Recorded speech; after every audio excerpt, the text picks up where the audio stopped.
बहुत सारे लोगों की तरफ से व्हाट्सएप पे, टेलीफोन पे, मुख्तलिफ जरियों से मुझ तक ये मैसेज पहुंच रहे हैं कि अल्लाह का वास्ता लोग ड्रामों में बे इंतहा दिलचस्पी ले रहे हैं, रो रहे हैं ड्रामे देख देख के। ड्रामे सिनेमा घरों में चल रहे हैं, अपनी पूरी पूरी फैमिली, कई कई किस्तें ड्रामों की, ऐसे जज्बाती हो रहे हैं, ऐसे देख रहे हैं कि जैसे इसके बाद कभी देखना नसीब नहीं होगा। और बड़ी तारीफें, ऐसा ड्रामा, ऐसा ड्रामा, ऐसी फिल्म। तो मेरे भाई ये लग़वियात हैं, ये वो चीजें हैं जिनमें टाइम वेस्टिंग के अलावा कुछ भी हासिल नहीं होता। तो जो लोग इन चीजों में दिलचस्पी ले रहे हैं, अल्लाह के कुरान के मुताबिक उनमें जन्नत की अलामत नहीं पाई जाती। आप ड्रामे देखते देखते कब्र में चले जाना, ये ड्रामे आपको अल्लाह की जन्नत से हमेशा के लिए महरूम कर सकते हैं। आप कह सकते हैं इंटरटेनमेंट है ना, तो याद रखो एक इंटरटेनमेंट जायज होती है जो आपकी सेहत के लिए अच्छा जरिया बनती है, आपके दिमाग को फ्रेश करती है। एक इंटरटेनमेंट वो होती है जो आपके जज्बात से खेला जा रहा हो और आपको गलत मैसेज दिए जा रहे हो। ड्रामों से, फिल्मों से आज तक कोई सीधे रास्ते पे नहीं चला। इन ड्रामों ने, इन फिल्मों में ने हमारे फैमिली सिस्टम को तबाह कर दिया है। कैसे कैसे ड्रामे दिखाए जा रहे हैं। तलाक देने के बाद बीवी उसी घर में रह रही है।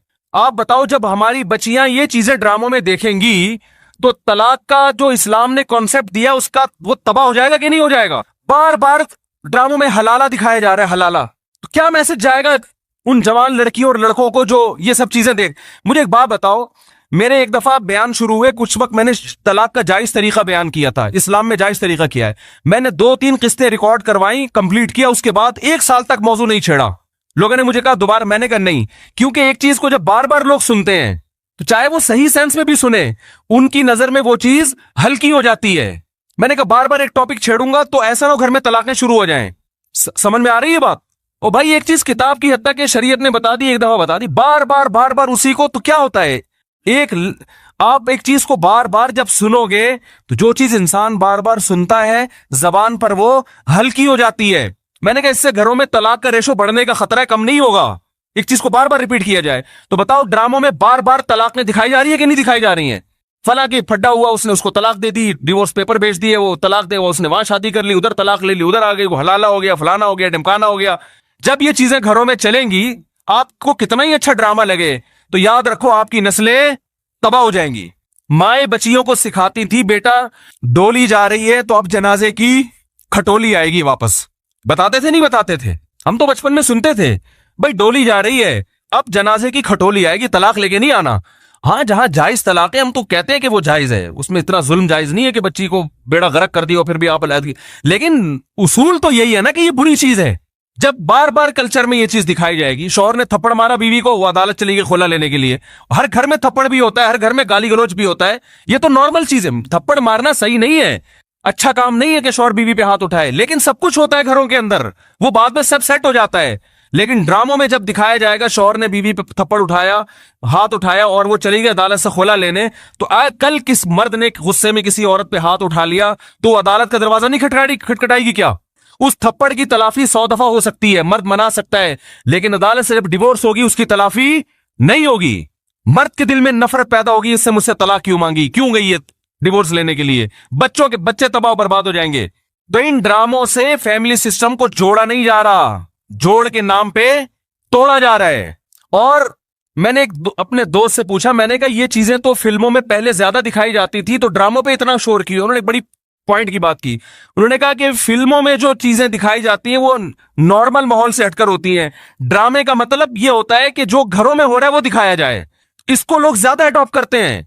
कोई आवाज उठाने वाला नहीं है, ना हुकूमत कंट्रोल कर रही है, ना कोई कैमरा वाले इस पर कोई नोटिस ले रहे हैं। सिनेमा घरों में चलना शुरू हो गए, सुबह शाम इतने क्लिप मुझे लोग भेज रहे होते, ये वाला मुफ्ती साहब ये सीन देखिए, बड़ा टाइट सीन है। क्या हो गया तुम्हें, पागल हो गए हो तुम भाई, क्या हो गया है? मैं अपने दोस्तों से कहता हूं, मैं मीटिंगें करता हूं बुला बुला के कि यार टाइम की बड़ी कमी है, मेरा सारा दिन इसी में गुजरता है यार, बहुत सारे काम करने टाइम नहीं मिल रहा। जब रात को सोने के लिए लेटता हूं तो निदामत के साथ, अल्लाह की कसम मेरी ये हालत है कि यार आज बहुत सारे काम करने थे मगर आज भी रह गए। हम हैरान हो रहे हैं, आप 2-2, 3-3, 4-4 घंटे कैसे टीवी के सामने बैठ जाते हो? टाइम कहां से आ रहा है आपके पास? इतना टाइम होना इसकी अलामत है आपका दुनिया में कोई विजन है ही नहीं। जिसका कोई हदफ होता है उसके पास इतना टाइम नहीं होता। तो ये जो ड्रामा फिल्मों में टाइम जाया किया जा रहा है ना, खुदा की कसम मौत के वक्त हसरत का सबब बनेगा, मौत के वक्त। अल्लाह ने जिंदगी सिर्फ एक दफा दी है। कुरान के अल्फाज देखो कि मौत के वक्त अगर तुम सारी दुनिया की सारी दौलत खर्च करके भी टाइम वापस लेना चाहोगे ना, ला यस्तखिरून साअतन वला यस्तक़दिमून, अल्लाह फरमाते 1 मिनट तो दूर की बात, 1 मिनट के 1 करोड़ हिस्से कर लो ना, वो भी नहीं मिलेगा। अभी बहुत टाइम दिया अल्लाह ने, अभी बहुत टाइम दिया है। चाहो तो ड्रामों में जाया कर दो, फिल्मों में जाया कर दो, सारा सारा दिन टीवी के सामने बैठ के क्रिकेट के मैच देख के तालियां बजाते रहो, फलाने ये छक्का मारा, फलाने चौका मारा। अभी बहुत टाइम है, लाइफ को खुदा की कसम जितना एंजॉय कर रहे हो 10 से ज़रब दे के इससे ज्यादा एंजॉय करो। लेकिन जब मौत का वक्त आएगा तो ये सारे मजे किरकिरे हो जाएंगे। ये गैर मुस्लिमों के काम है, जिनका आखिरत पे यकीन नहीं है, उन पे ये चीजें सूट करती है। उनको मरना नहीं है ना, उनका तो ख्याल है मर जाएंगे तो खत्म हो जाएंगे, उनका ये कॉन्सेप्ट है। तो कहते हैं जिंदगी में जितना जल्दी जल्दी एंजॉय कर सकते हो करो। जिसका आखिरत पे यकीन है उसका कोई हदफ होता है कि मुझे एक जिंदगी मिली है, दोबारा ये जिंदगी नहीं। ये हिंदुओं का नजरिया है कि 7 जन्म होते हैं, इस्लाम कहता है एक ही जन्म है, उसके बाद कयामत आ जाएगी, दोबारा कोई जन्म नहीं मिलेगा। और अल्लाह को देखो, अल्लाह ताला हजरत ईसा अलैहिस्सलाम को मौत देने के बाद भी आसमानों पे उठा सकते थे ना, और फिर कुर्बे क़यामत में नाजिल करते। अल्लाह ने हजरत ईसा को जिंदा आसमानों पे उठा के ये मैसेज दे दिया कि जिसको कुर्बे क़यामत में नाजिल करना है उसको मौत नहीं दूंगा, आखिर में मौत दूंगा। इसलिए कि मरने के बाद उठा लेता तो तुम्हारे दिमाग में ये तस्वुर आ सकता था कि शायद हमें भी मौत के बाद दोबारा जिंदगी मिल जाए। तो मौत के बाद तो पैगंबरों को भी नहीं मिलती, तुम्हें कहां से मिलेगी, हमें कहां से मिलेगी भाई जिंदगी। तो अपने वक्तों को बर्बाद मत करें, एंजॉय करें, ऐसी चीजों को एंजॉय करें जिससे मुआशरे में तरक्की होती है। ओ भाई जॉगिंग कर लिया करो, स्विमिंग कर लिया करो, फुटबॉल खेल लिया करो, थोड़ा सा वर्जिश हो जाएगी, कोलेस्ट्रॉल कम हो जाएगा, फायदा भी होगा, एंजॉय भी होगा। ड्रामे से क्या एंजॉय कर रहे हो भाई, तुम बैठ के रो क्यों रहे हो ड्रामा देख के? वो तुम्हारा क्या लगता है जिसके साथ ये हो गया, रो रहे बैठ के जैसे पता नहीं क्या हो गया। देखो इंसान के जो आसाब है ना, आसाब, इनमें अल्लाह ने महदूद सलाहियतें दी हैं। मैंने एक अंग्रेज नफ्सियाती डॉक्टर था, उसकी एक तहरीर खुद पढ़ी थी, काश मैं उसको महफूज कर लेता तो आपको आज मैं वो तहरीर दिखाता। उसकी रिसर्च थी कि दुनिया में जो डिप्रेशन, चीखो पुकार, मार धाड़, चीजों को तोड़ फोड़ का जो कल्चर आया है, ड्रामों और फिल्मों से आया है। ये जो आज बच्चियां माँ पे चीखती है ना, आप उनकी हिस्ट्री चेक करें, ड्रामे देख के चीखती हैं। माँ ने कुछ तेज आवाज में बात कर दी, बच्ची एकदम चिल्लाएगी क्योंकि उसने ड्रामे में लड़कियों को चीखते हुए बोलो ना देखा। शौहर अगर गुस्सा करे, नहीं करना चाहिए लेकिन करे, तो इस्लाम कहता है तुम्हारा मोहसिन है। अगर किसी को सजदा करने की इजाजत होती तो नबी ने फरमाया कि औरत को हुक्म देता किसको सजदा करे, शौहर को। नबी ने औरत के फायदे के लिए ये बात कही है। शौहर को ये होगा कि मेरी बीवी मेरा एहतराम करती है, ऊंच नीच हो जाएगी मना लेगा बाद में, उसको पता है मेरी, बर्दाश्त कर लेती है, खर्चा पूरा करेगा, जो तमीजदार शौहर है। लेकिन अगर वो इसको गुस्सा आया हुआ है और उसने आगे से ईंट का जवाब पत्थर से दे दिया, घर चलेगा? बोलो ना भाई। और अगर बीवी ने कभी उल्टी सीधी कर ली और इसने बर्दाश्त करने के बजाय ड्रामा देखा था, उसमें थप्पड़ मारते हुए देखा था, इसने भी रख के एक थप्पड़ रसीद कर दिया, तो इससे घर में मोहब्बत का माहौल पैदा होगा? बोलो ना भाई क्या हो गया। बल्कि मैं तो इससे आगे कहता हूं कि ड्रामों में जो मियां बीवी दिखाए जाते हैं वो कोशिश करते हैं लड़का हैंडसम तरीन तलाश किया जाए और लड़की खूबसूरत तरीन। उस जोड़े को देखकर तो वैसे ही कोई मर्द को अपनी बीवी अच्छी नहीं लगती और औरत को अपना शौहर अच्छा नहीं लगता। कहते हैं मियां तो ऐसे होते हैं, क्या मखनचू अब्बा ने मेरे मत्थे लगा दिया है। एक साहब मुझे कहते हैं मुझे बीवी अच्छी नहीं लगती, मैंने कहा फिल्में देखना छोड़ दो, अच्छी लगेगी तुम्हें। हाँ, जिस गरीब के सामने सुबह शाम कोरमे कबाब घूम रहे हो उसे घर की दाल अच्छी लगेगी? बोलो ना भाई। ये तो सबसे पहला नुकसान है। तो यही उन लोगों के काम है जिनका आखिरत पे यकीन नहीं है, इनसे हमारा घर तबाह। ड्रामे वालों का विजन ये नहीं होता कि घरों के माहौल को अच्छा करना है। ड्रामे का विजन ये होता है कि पैसा कमाना है। हर वो चीज जो मार्केट में चलेगी उससे पैसा आएगा। तो मार्केट में नेगेटिव चीजें ज्यादा चलती हैं। मेरे क्लिप में देखो, मैंने यूट्यूबर्स को अभी कुछ कंट्रोल किया है। पूरे बयान माँ बाप के हुकूक पर, बीवी बच्चों के हुकूक पर चल रहा है, अल्लाह उसके रसूल के हुकूक पर। दरमियान में एक लतीफा आ गया, लतीफा सबसे ज्यादा हिट होता है, समझ रहे हैं ना। तो लोगों को तो एंटरटेनमेंट चाहिए, वो मुस्बत चीजें कम चलती हैं। तो अगर देखो एक तैयब उर्दुगान है ना, तुर्की का सदर, मैं ड्रामों को जायज नहीं कहता लेकिन उसने भी ड्रामे बनाए।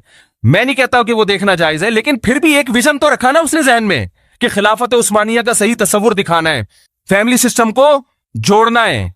अभी तैयब उर्दुगान की एक स्पीच हमने सुनी, उसने कहा कि अपनी कौम को तरगीब दे रहे कम उम्री में शादियां करो। क्या तरगीब दे रहे अपनी कौम को? कम उम्री में शादियां करो। हमने अपनी नस्ल को बढ़ाना है कि तुर्की को अफरादी कुव्वत चाहिए। जब नस्ल बढ़ेगी तो हमें फौज में जवान ज्यादा मिलेंगे, हमें साइंसदान ज्यादा मिलेंगे, हमें ताजिर ज्यादा मिलेंगे, तुर्की मजबूत होगा। एक विजन होगा तो ऐसी तकरीर करेगा। विजन नहीं है तो आपका मकसद सिर्फ दौलत, पैसे कमाना, मगरबी ताकतों को खुश करना, तो वो पैसे तो इन ड्रामों ने बहुत कमाए। लोग कह रहे हैं बड़ा करोड़ों अरबों रुपए का बिजनेस कर लिया ड्रामे ने। मैं कहता हूं भाई बिजनेस अरबों रुपए का कर लिया मगर कल्चर का बेड़ा गर्क कर दिया। तो बिजनेस तो मेरे भाई चर्स बेचने वाला जितना अच्छा करता है ना, हीरोइन बेचने वाला, चर्स का बिजनेस ज्यादा अच्छा है ये हीरोइन का? बताओ। अबे ये गुटके वाले तो बेचारे, इनका कोई बिजनेस है जो गुटके की दुकान खोल के बैठे हुए हैं? ये तो खुद दूसरे जो गुटके उधार मांग के खा रहे होते हैं। चर्च करोगे तो ज्यादा पैसा, और अगर हीरोइन पे आ गए अरबपति बन जाओगे। तो बिजनेस नहीं देखा जाता, ये देखा जाता है अब कौम को पैगाम क्या दे रहे हो। तो भाई ये हुकूमत नहीं करेगी, ये आपने करना है। अपने घरों को आपने कंट्रोल करना है। अपने घरों से टीवी को बंद करें, काबू में लाएं। अगर रखा हुआ भी है तो उसको एक लिमिट करें, काबू में लाएं। देखें क्या, और बच्चे लैपटॉप देख रहे हैं तो जाके हिस्ट्री तो सर्च करें कि क्या देख रहा है बैठ के वहां पे वो। बच्चियों को फोन लेके दिया हुआ है, बच्चों को तो चेक तो करें किससे बातें। भाई ये फोन जरूरत की चीज है, ये दोस्तियां लगाने की चीज नहीं है। दोस्तियों में टाइम जाया होता है। हम जब मदरसे गए, हमारे हजरत ने सख्ती से पाबंदी लगाई, किसी तालिब इल्म को किसी से दोस्ती की इजाजत नहीं है। यहां पढ़ने के लिए आए हो, समझ रहे हो ना, किसके लिए आए हो? दोस्ती की इजाजत नहीं दी। हाँ, किसी से मुनासबत होती है, वो एक अलग बात है, इंसान गपशप कर लेता है, बस इस हद तक। शेखुल हदीस मौलाना ज़करिया रहमतुल्लाह ने लिखा है ना कि मैं जोहर की नमाज में किसी के साथ खड़ा होकर, असर में भी उसी के साथ, तो मेरे अब्बा पूछते हैं तुम्हारा क्या लगता है, बार बार इसी के साथ क्यों खड़े हो रहे हो, क्या लगता है तुम्हारा? ये तो एक विजन होता है भाई। उस विजन में अगर कोई दोस्ती भी आ रही है तो ठीक है, उसको भी लेके चलो। लेकिन हर वो दोस्ती जो उस विजन से आपको हटा रही है, भाई पहले विजन है, पहले मकसद है, पहले मंजिल है, बाकी चीजें बाद में। आप ट्रेन में जाते हुए आपकी दोस्ती हो गई वसीम भाई से बड़ी जबरदस्त, उसने मुल्तान में उतरना, आपका विजन पेशावर है, अब आप मुल्तान में उतर गए उसके साथ। भाई दोस्त पहले होता है, दोस्त पहले भाई, ठीक है फिर चले जाओ। ये अगर इतना अच्छा है तुम्हें अपने घर में बिठा लेगा और चाय पिला के सारी जिंदगी वही ठिकाना दे देगा तो चले जाओ। अगर आपको पता है इतना लिफ्ट ये दोस्त नहीं कराएगा तो भाई बहन बहुत अच्छी दोस्ती थी, अस्सलाम वालेकुम, बदली गली से निकलो बस। तो ये जो यूनिवर्सिटी में पढ़ने वाले लड़के हैं ना, मैं इनसे कहता हूं दोस्ती करो, अपनी पढ़ाई का नुकसान दोस्त की खातिर नहीं करो।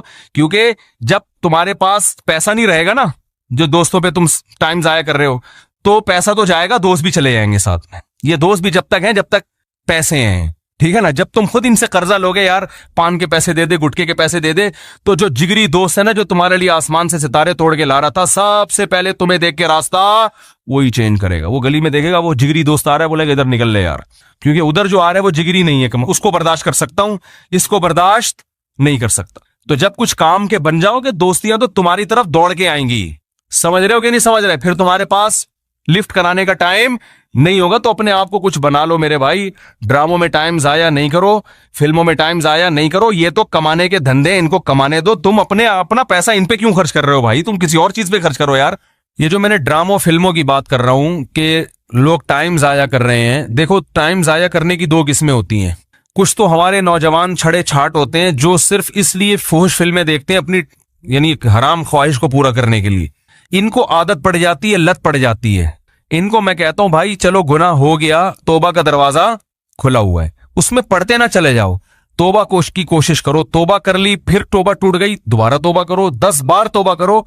गुनाह करते हुए शर्म आनी चाहिए, तौबा करते हुए शर्म नहीं आनी चाहिए। माहौल ऐसा है, बहुत से लोग इसमें मुब्तला हुए हैं। तौबा का दरवाजा अल्लाह ने खोल दिया, वापस पलटाओ, वापस आ जाओ। मायूसी नहीं है कि एक दफा किसी से गुनाह हो गया तो अब वो बस आप उससे नजरें फेर लें और उस पर लानतें भेजना शुरू कर दें, या वो अपने आप को कहे मैं तो खत्म हो गया, मैं तो ना ना ना ना ना। अल्लाह की यहाँ रहमत है, सबक़त रहमती अला गज़बी। अल्लाह फरमाते मेरी रहमत मेरे गुस्से पर गालिब है। आ जा, वापस आ जा। माहौल है लोगों को बुराइयां करवा रहा है, वापस आए और उलमा से राब्ता करें, अहलुल्लाह से राब्ता करें। भाई मुझसे ये गुनाह नहीं छूट रहा, कोई तरीका बताएं छूट जाए। तो आहिस्ता आहिस्ता इंशाअल्लाह छूट जाएगा। हमने बहुत से लोग ऐसे देखे हैं जो गुनाह की लत पड़ चुकी थी, मगर उनकी जिंदगी से अल्हम्दुलिल्लाह देर से निकला मगर निकल गया। तो हिम्मत वाले लोगों की जिंदगी से जल्दी निकल जाता है, कम हिम्मत लोगों की जिंदगी से देर से निकलता है, लेकिन निकल जाता है अगर कोई चाहेगा। नहीं चाहेगा तो मामला खराब है। दूसरा, एक लत पड़ती है ड्रामों की। वो ड्रामों की जो लत है जिसका मैंने तस्करा किया, ये लत भी बड़ी खतरनाक है। इसमें आपको टाइम पास करने के लिए कोई चीज चाहिए होती है। तो इस लत के लिए यह भी जरूरी है कि आप किसी बुजुर्ग से राब्ता करें या कोशिश करें छोड़ने की। एक और चीज इससे ज्यादा जरूरी है कि मुफीद कामों में जब आप टाइम लगाएंगे, आप अपना फालतू टाइम किसी ऐसे एंटरटेनमेंट के काम में लगाएं जो दिलचस्पी हो और उसमें फायदा भी हो, तो उससे आप इन चीजों से बच जाएंगे। देखो डॉक्टर जब किसी को सिगरेट छुड़वाते हैं तो सिगरेट का कोई ऑल्टरनेट दे देते हैं ना उसको, जिससे हीरोइन छुड़वाई जाती है उससे कुछ ऑल्टरनेट दे दिया जाता है, भाई ये हीरोइन का मुतबादिल है, कुछ दिन ये फिर ये भी छुड़वा देंगे। तो जब आपको ड्रामों की, लड़कियों को ज्यादा आदत है ड्रामों की, तो वो कहते हैं हमारा तो टाइम नहीं पास होता। तो टाइम तो देखो पास होता है तभी तो कब्रिस्तान आबाद हुए हैं ना। ये जिनका टाइम पास हुआ था तो पास करके कब्र तक पहुंचे हैं ना भाई। अरे जो कब्रिस्तान भर रहे हैं तो टाइम पास जिन लोगों का हुआ था, जो पास करके वहां चले गए। पास होता है तो उधर पहुंच जाता है आदमी। तो ये कब्रिस्तान भरते इसलिए कि लोगों का टाइम पास हो जाता है। तो टाइम तो पास हो रहा है, तारीखें चेंज हो रही हैं, मिनट तब्दील हो रहे हैं, घंटे चेंज हो रहे हैं, तो ये तो टाइम पास तो होगा। आप ये कह सकते हैं बुरे कामों में करो या अच्छे कामों में, तो बुरे कामों में भी पास होगा और अच्छे कामों में भी। तो जब बुरे से अच्छे काम करने के लिए रखोगे तो बुराई से बचोगे ना। हमारे नौजवानों का मसला ये है कि बोर बैठे हुए होते हैं फालतू, कह रहे हैं यार मैं बोर हो रहा हूं, अब क्या करूं, ड्रामा ही देख लूं, क्योंकि बोरियत भी तो एक टेंशन है ना। क्या हो गया यार, मुझे समझ में क्यों नहीं आ रहा, क्या आप लोग को क्या हो गया? एक टेंशन है ना, बोरियत करने का कुछ काम नहीं है। खवातीन घर में बहुत सी जो मेरा बयान नहीं सुन रही, बिल्कुल फारिग हैं। वैसे खवातीन से बात करो, कह रही एक्चुअली काम इतने हैं, भाई ये घर क्यों गंदा पड़ा हुआ है, क्या करें, टाइम ही नहीं मिलता। भाई को बच्चों को आपने कितना कुछ पढ़ा दिया कि ट्यूशन क्यों जा रहे हैं बच्चे, आप घर में पढ़ा लो, भाई टाइम कहाँ है। एक तरफ ये कि टाइम बिल्कुल भी नहीं है, दूसरी तरफ ये कि क्या करें, अब टाइम कैसे पास करें। जब ड्रामे की बात आए ना, भाई टाइम कैसे पास करें। अबे एक तरफ टाइम नहीं है, दूसरी तरफ टाइम पास करने के लिए जगह नहीं मिल रही तुम्हें, कहां टाइम पास करें। तो ये मुतजाद चीजें जो समझ में नहीं आ रही, असल में आर सबकी रही है घुन्ने बने हुए समझ में नहीं आ रही। तो बात यह है कि जब आप बोर हो गए ना, फालतू बैठे हुए, कोई करने धरने का काम नहीं है, तो यहां शैतान फिर अपना ठिकाना बनाता है। शैतान कहते हैं बंदा बिल्कुल फारिग बैठा हुआ है, बोर भी हो रहा है, इसको इंटरनेट पे ले जाके बिठा दो, ये देख ले तू, अपनी हराम ख्वाहिश पूरी कर ले, या ये ड्रामा देख ले, बड़ा ड्रामा चल रहा है, सारी दुनिया से तारीफें सुनी हुई हैं। तो फिर वो जज्बाती होगा, रोएगा धोएगा या हंसेगा, जो भी होगा, तो बड़ा अच्छा टाइम क्या हो गया, पास हो गया। तो पहले तो दिमाग में ये बिठा लो कि ये बुराई है, इसका कोई फायदा नहीं है, इससे कल्चर तबाह हो रहा है, जैसे मैंने बताया अभी। दूसरा, अब इसको छोड़ना कैसा ही अगला मरहला है।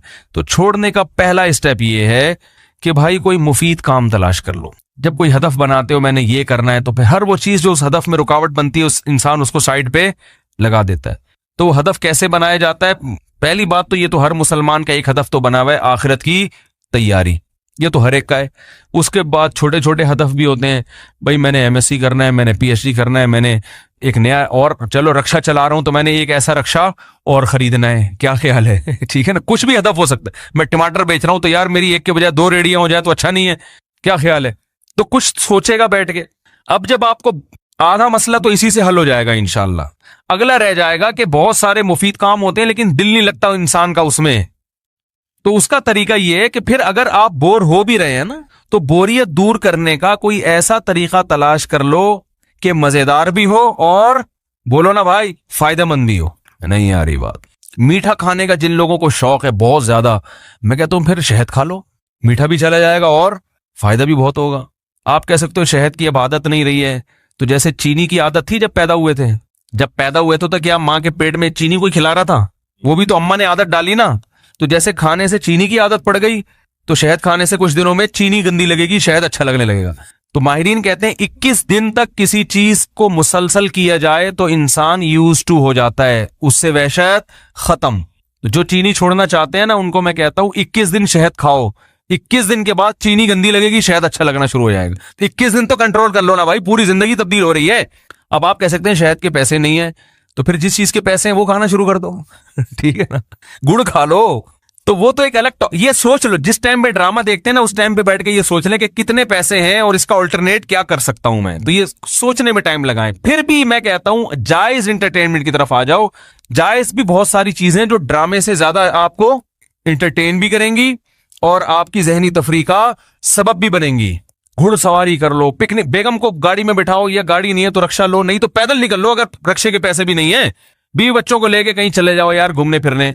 बेगम बोल रही है सैनमा घर जाना है, बोले सैनमा घर के अलावा जहां बोलेगी ले जाऊंगा मैं। चमुनी आपस में मिलने चलते हैं, चलो आज, ठीक है ना ठीक है, आज तुम्हारी फुप्पो के घर चलते हैं, आज तुम्हारे अब्बा की खैरियत पूछने चलते हैं, नहीं तो वैसे आउट। चलो बेगम, जो पैसे हमें वहां खर्च होते हैं ना सैनमा घर में, जितने टिकट है उससे डबल पैसे तुम मुझसे वैसे ही ले लो।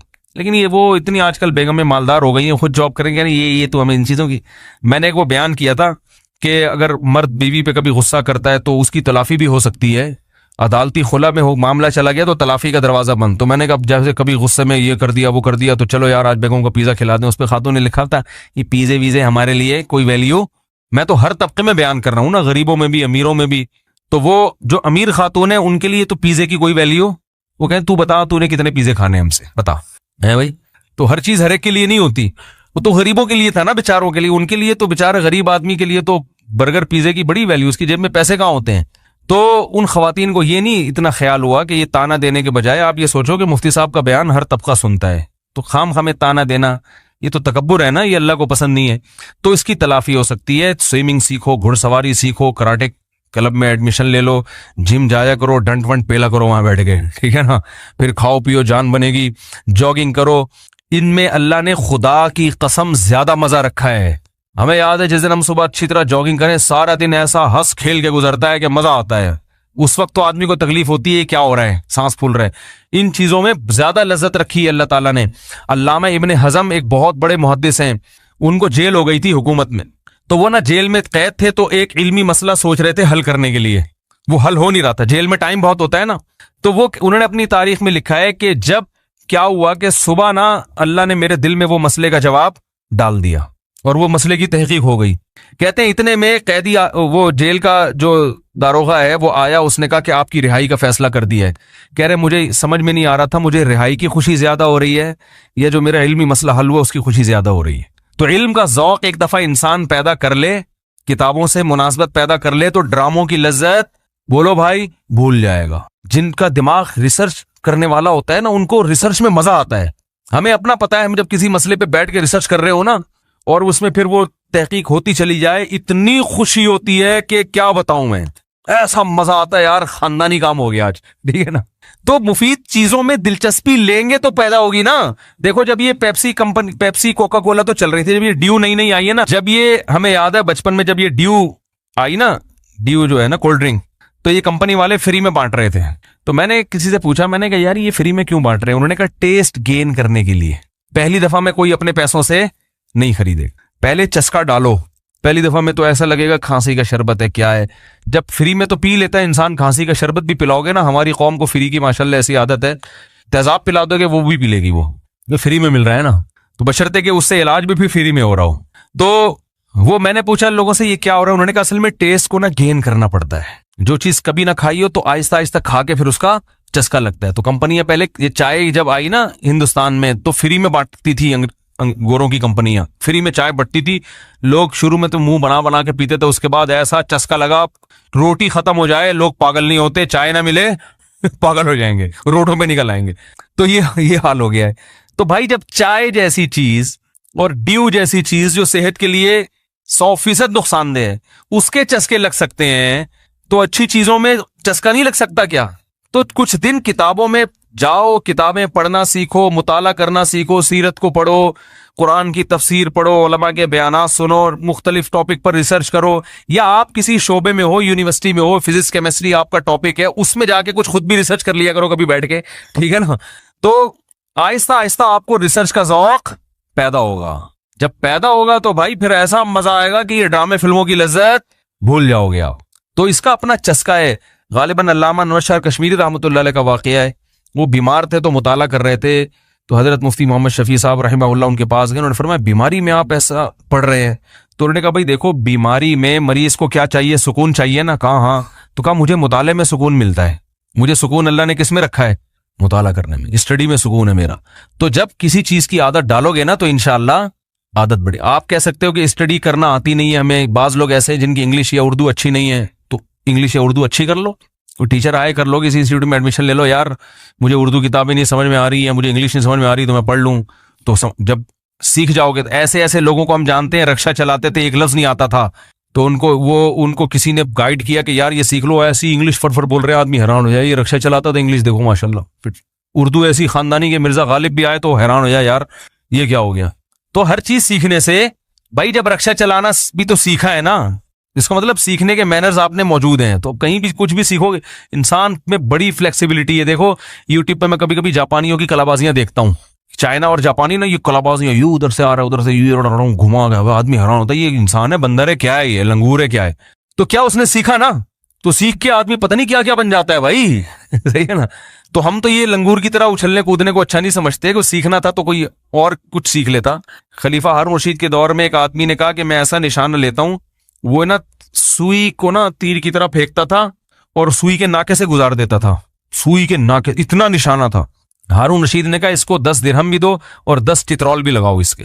अबे ये क्या, दिरहम दे तो चित्रौल क्यों, चित्रौल तो दिरहम क्यों।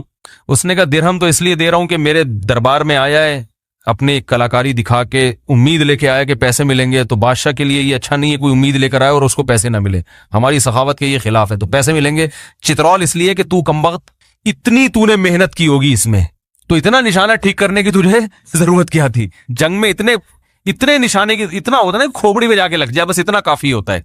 इतने एक्यूरेसी के लिए कि सुई के नाके से तू सुई गुजार रहा है, इसके लिए तो 15-20 साल कम से कम तूने सारा दिन सुबह शाम यही काम किया होगा, इसलिए उसने चित्रौल लगाए। तो वो उस जमाने में हुक्मरान में कुछ समझदारी थी कि कौम गलत ना जा रही हो। हालांकि इस निशाने का फिर भी कुछ ना कुछ फायदा है, फिर भी फायदा है। जंग में बाज दफा एक्यूरेसी की जरूरत होती है।